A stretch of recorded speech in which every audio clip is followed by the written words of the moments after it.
building an indie business in the center of venture capital. I am Alex Edmonds. People on the internet call me Supreme Rumham, and this is a Building an Indie Business podcast, recorded in the Indie Business Studio. All right, so today it's a big episode because I'm going to talk about how I acquired 7 Shopify apps. I'm going to run you through how this started, the transaction, after the transaction, things I can see myself doing to improve the product, and what this means for the podcast, and more. So let's get into it. So, as you know, for a few months now, I have been looking for a product to buy. And about in March of 2024, I saw some guy selling Shopify apps on side projectors. And he was making like $220 a month. And so I offered to buy it at that price. And he was selling it for double. And I just went, all right, that's it. Because he wouldn't budge on the price. And then like 3 or 4 months later, I was like, you know what? Let me go back to this guy. He has 7 apps. Maybe he'll let me buy like 1 or 2. He said no. Then September, at the end of September, I'm on vacation, right? And I just happen to check like my email. And he's like, hey, would you still be interested in buying it, but at your $200 price? And I said, let's keep talking. And then so like the last 3 days of my vacation, I'm going back and forth, asking him questions, negotiating the price, and we agreed on a price, right? So then it comes down to due diligence. I asked David Shaw, friend of the podcast, to do a code review. He said everything checks out. He said ask these questions. I asked the questions. He said the apps were simple, but they had some customers. So if the deal didn't work out, we can create similar apps, and go from there. But that didn't happen. And the reason why I wanted to purchase these apps is because it would help us skip the new app process. So like a new person, Shopify would be under scrutiny from the App Store, and like they'd be closely watching our apps and checking them. We can avoid all that. And then we wouldn't have to wait for the SEO to kick in. So like, well, not like the App Store SEO, right? So, it's an established app. All I would have to do is make some changes to the product description, and then in theory I would get more eyeballs on it, and more eyeballs and more people downloading and more people seeing the app, and get customers that way. So in terms of the price, I offered him less money up front, but I offered him a percentage of the revenue to make up for it. Brendan told me to do this because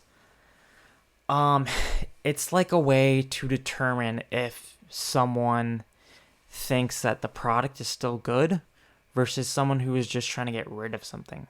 So if he didn't take the percentage, then that would mean that he doesn't believe in the product and he just wants to get rid of it. And that's why he went back to my price. But originally he didn't want the percentage. So what I did was I said, hey, so these are the numbers, right?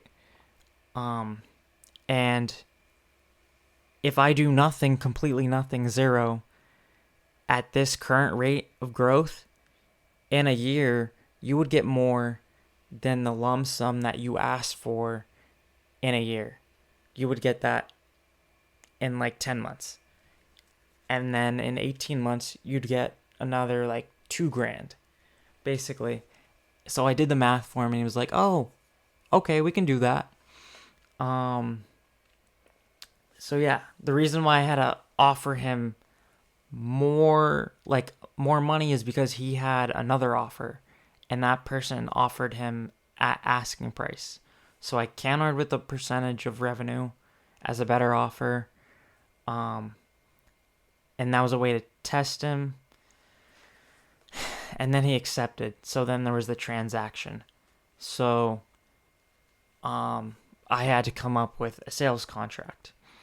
And I realized that I had access to the contract for aerodrawings.net.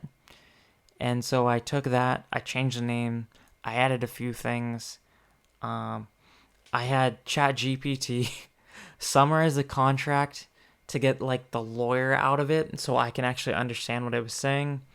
Then I added 1 or 2 things, sent it over, we got it signed, and then I used escrow.com to facilitate the transaction. I uploaded my money, he sent me everything, and then I said, okay, I got everything, and then he got his money. Yeah, so he sent me like a spreadsheet of all the passwords, and I changed the passwords, logged into everything, made sure I can log into everything. Yeah, and then, so that was due diligence as well. While I was doing the due diligence and like making sure everything, so I was looking for things that I could immediately change. A few things that I saw was there's an app that's like, it's add to cart button animation, and in the title he put ATC, so I changed that ATC to add to cart. The pricing, I could either lower or raise the prices of some apps. I can offer a lifetime deal, so like there's one app that sells for $1.49 a year or something like, no, $1.49 a month. I could offer like $50 lifetime, and that would be a better option for someone who uses the app for 2 years if they want. So yeah, the other apps are, so one is an add to cart redirect. So once you add everything to your cart and then the transaction goes through, it'll redirect the shopper to a specific page that the store owner sets themselves. And this one is actually not available in the App Store right now. It's being worked on by some developers. I bought that. I finished the transaction with that in mind. So yeah, and then another one changes the browser tab text. So when you have a window open and you have a store open and then you go to another tab, the text will start moving, changing, trying to get your attention. The 2 best apps are X away from free shipping. So when you're shopping and you go to your cart, you add something to your cart, it will say like, oh, spend $20 more and get free shipping. That's one of the most popular apps that I have right now. And then there's shoppable images. So you take an image, and let's say it's like a guy with a shirt and pants, and that's what you're selling. So you put like these little markers on the pants and the shirt, and the markers will link out to the product, the shirt and the pants, right? And then there's spacing, which is just like it's allowing you to change the space of your products, like your product pages and your homepage. Basically, a lot of these apps are for people who aren't technical. And then there's button animation. So, it will allow your add to cart button to do different animations. This app right now is it's the one that has the least amount of subscribers. So I will be working on that the most. That'll probably be the first product hunt launch that I do of all of these apps. So yeah. Then there's full width product descriptions. Oh, the button animation one, that's the one that was ATC, and I changed it to add to cart. So yeah.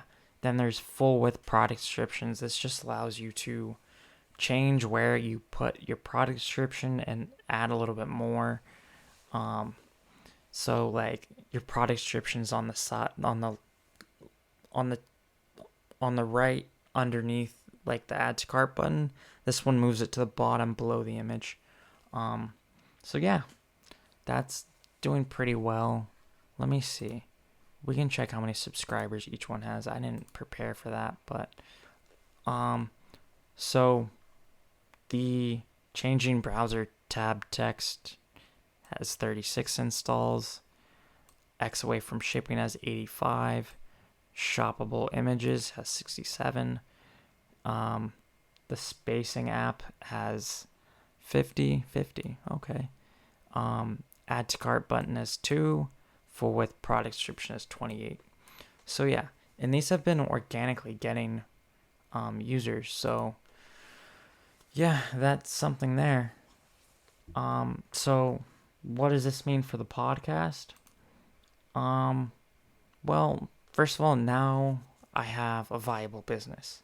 So I will be talking about that more than just like the experimenting I'm doing to actually make money, right? So there's no more domains, no more WordPress.